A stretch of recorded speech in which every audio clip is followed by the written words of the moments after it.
So I think it's interesting and in a good link. We are somewhat tied to rare earths in the whole battery materials sector. So I think us following the SRK presentation is very apropos. And there's a couple of parallels with green technology that I think that we tick a couple of different boxes. So let me just kick off with a few, make our legal happy there. Let's talk a little bit about what the organization looks like from a financial perspective. We've got a very good set of analyst coverages that sit out there. I will talk about our overall resource and the value of which sits in the ground. We've got some estimated resource grades that are out there based on a proof of concept project that was done on the resource back in the mid-1990s.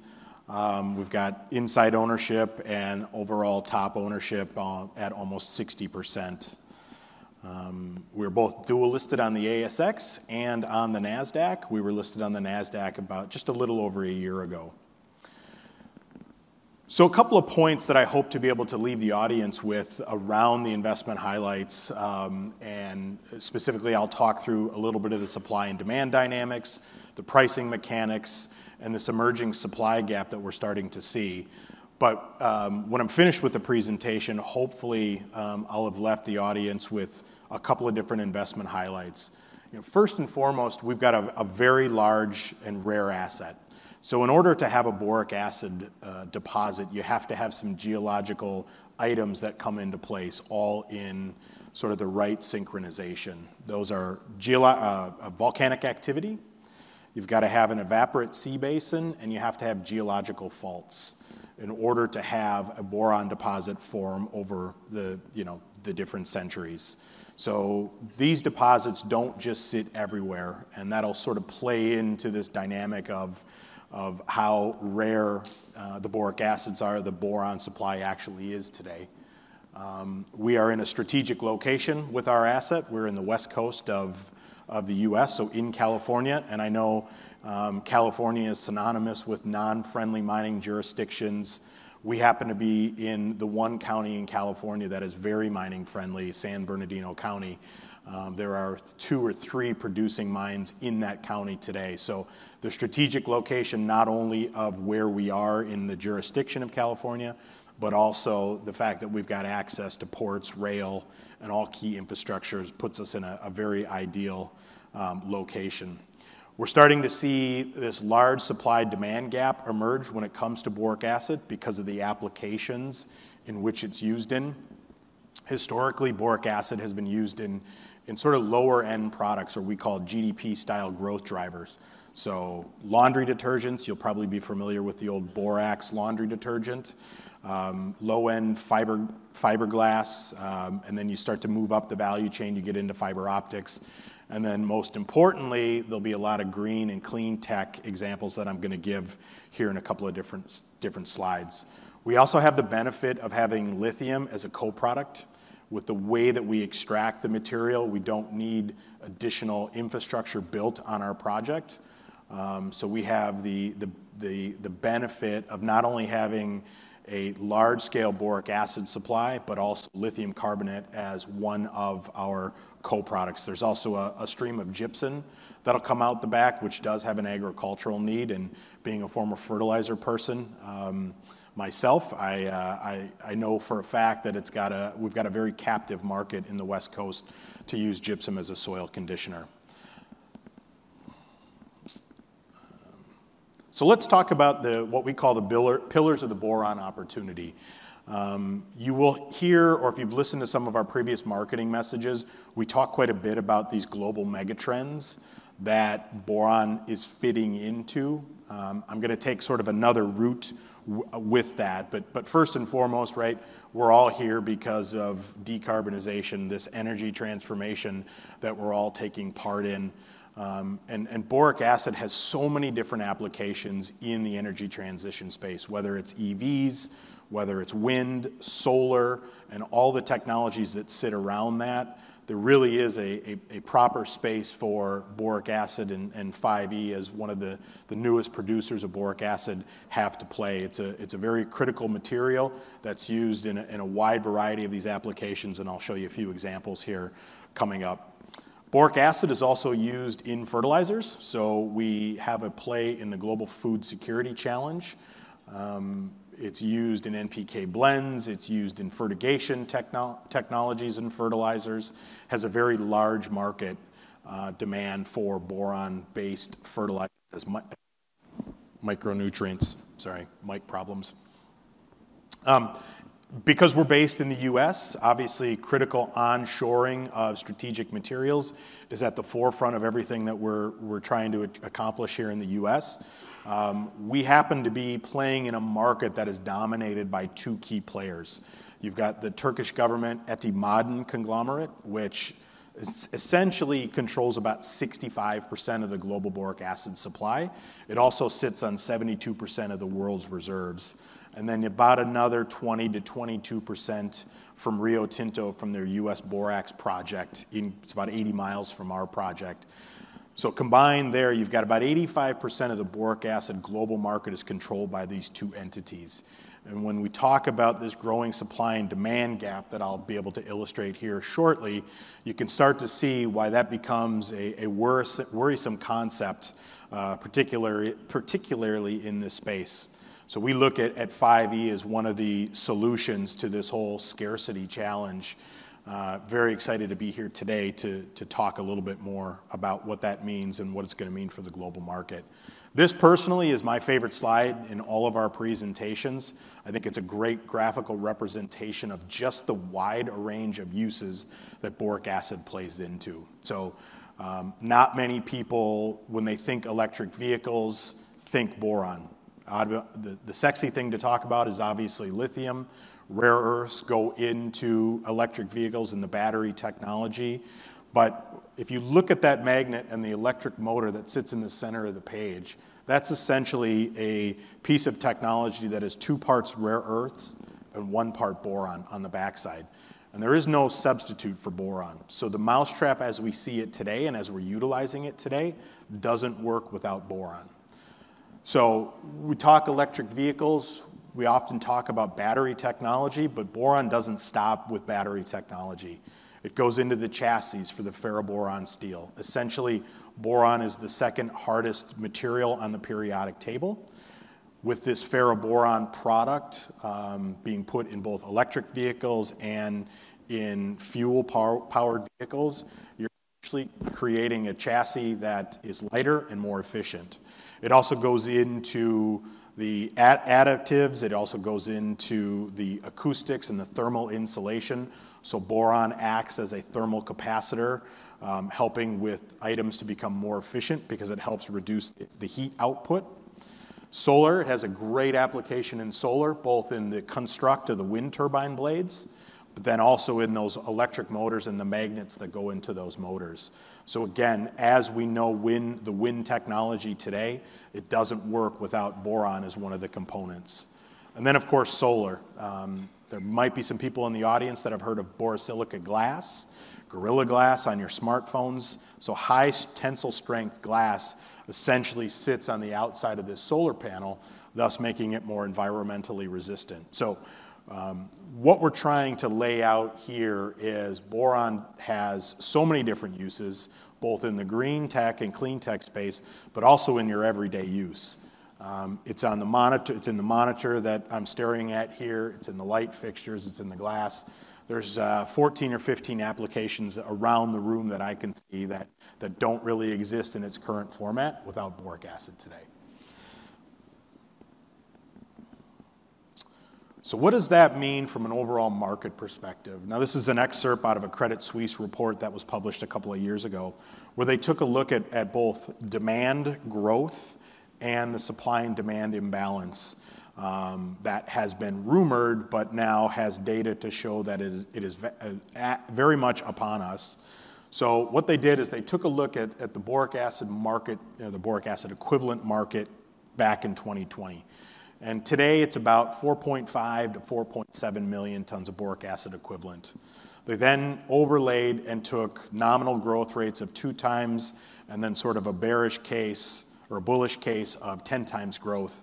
And I think what's most important is not to sit and figure whether it's a 2 times, a 1 times, or a 5 times growth, but where that growth is coming from. And that's what's represented in the green boxes on the left-hand side of this graph. So everything in gray is what we'll call sort of older usages of boric acid, lower end, lower value use of the product, but still lots of consumption. But where Credit Suisse and most of the players in this sector see the growth coming is in all of these green tech and clean tech opportunities that I showed on the previous slide. We're now at a situation where, then if you switch over onto the right-hand side, we're now in a situation where the supply and demand gap has started to separate itself. So in 2022, we had a situation where all across the globe, every cargo of boric acid was spoken for before it hit a port. We expect very much to have the same situation this year, but as the green technologies and the applications for boric acid in said technologies grow, we start to see this gap beginning to emerge, and that's very simply because there's not enough new production coming online. So I would bet everybody in this room is familiar with Ioneer. They're an organization that has a project somewhat similar in a similar location. But when you look overall at the portfolio projects that are out there, even at a concept level, there just isn't enough to meet forecasted demand. So what we've done here is we've broken down what the universe looks like when it comes to projects. And there's only 6 visible projects that would bring on new boric acid production in the next decade. Of those 6, you see them in very different stages. So when we look at exploration, we talk about desktop exploration. We talk about reviewing old drill work. We don't talk about anything that is sort of current outside of concept. And then as you move into the drilling campaigns, you ultimately have organizations that move into the study phase. We'll put out a DFS, we'll put out a PFS, a BFS, and there are some of the organizations that have gotten to that level. Then you get to the all-encompassing, very crucial permitting stage. And that's where a lot of these projects start to stumble. I heard one of the speakers earlier in one of the roundtables talk about in Canada just the lack of ability to get permitted projects pushed through in a quick fashion. We were very fortunate at 5E. We have all of the substantial permits needed for our project in place. In fact, we have a lot of iron in the ground. We are finishing the commissioning of phase 1 and we'll be turning on essentially the newest form of boric acid in the United States in the last 50 years. And then I mentioned the producers. There's a few producers outside of Etimaden and Rio, mostly in South America. You have some production in Chile, Peru, and Bolivia, but it's a different ore body. So it has a lower B2O3 content. But that's essentially what the universe looks like. So as you think back to that widening supply and demand gap playing out, and you have fewer and fewer projects that even have boric acid as a potential, you can start to see that in 5 and 10 years from now, we're going to be in a really tough situation from a global market perspective. Now's the time I get to brag about the 5E Boron Americas project.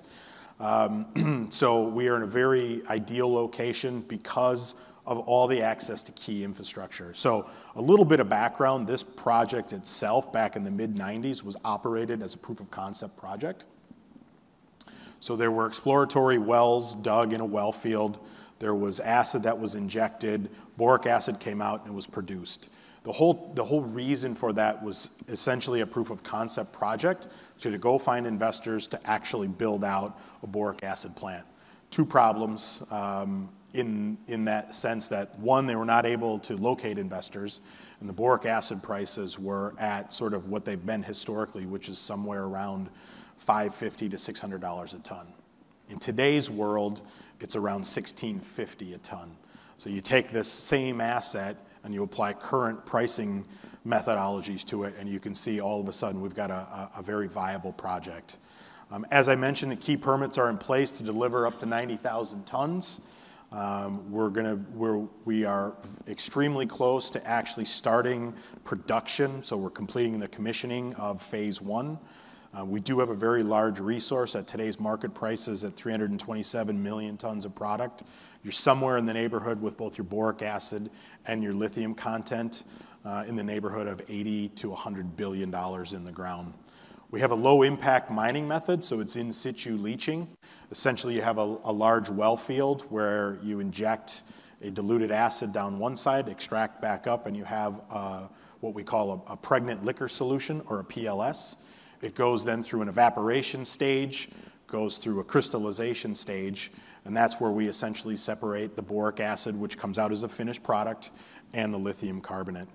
We do have access to all key infrastructure. So we've got the BNSF railroad that runs to the deposit. We have the permits to build a rail spur should we decide we want to connect via rail. We're close to Port of LA and Port of Long Beach. We've got gas pipeline, high voltage electricity, and most importantly, we have our water permits. So we are already permitted to utilize 650 gallons per minute. We're very fortunate with the way the deposit sets up that we've got aquifers on two sides of the deposit that are deemed non-agricultural use and non-potable or human consumption use. So it's permitted for industrial use only. Makes us very fortunate having a project in the Mojave Desert to have access to all of that infrastructure already in place and to have access to water to actually extract the material. So what you're seeing on the left-hand side is what we've built. So that is the iron in the ground for our phase 1 5E Boron Americas complex. We're at the end of the commissioning stage, when just around the corner from production. As I mentioned, we've got all visibility and access to the necessary infrastructure. And right now, our resource estimate has us somewhere, if we were at a run rate of about 500,000 tons of boric acid per annum, that gives us a mine life of about 40 to 45 years. So long life, multi-decade asset for a very key material. From a capital markets perspective, I mentioned that we are listed on both the ASX and the NASDAQ. We are subject to the difficult capital markets that a lot of us are struggling with today. But we do have a diversified investor base that has been very, very loyal to us. And we hope that as we get through the next iteration of the company, we can start to reward those investors. The commercial dynamics are very much in play. So we've got blue chip companies that we're discussing offtakes and different structures with. We also have some very good partnerships from an R&D perspective that look at different types of solar technology, wind technology, and even battery technology. What can we expect for catalysts to come?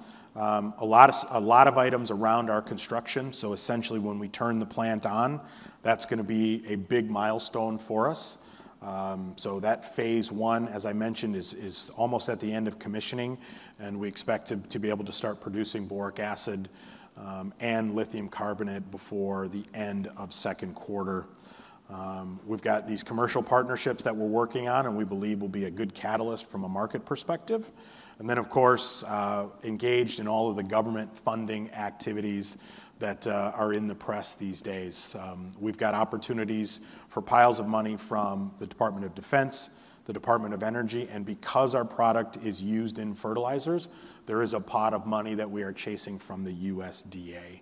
So all of that will make up part of our cap stack as we move forward. So really quick, in the 14 seconds I have left, we're about to release a revised SK 1300 that is going to show a very modular approach to building. It's going to give us a streamlined path into production as quickly as we possibly can. It's going to allow us to have a manageable CapEx number, which then ultimately allows us to, as we start to construct this larger scale initiative, we can then take this phase 1 and we can start to create downstream derivative products that are boron based, which then ultimately gives us a very good, compelling story for the upside for advanced materials. I almost did it in exactly 15 minutes. I'm 30 seconds over, but I'll pause there. Thank you.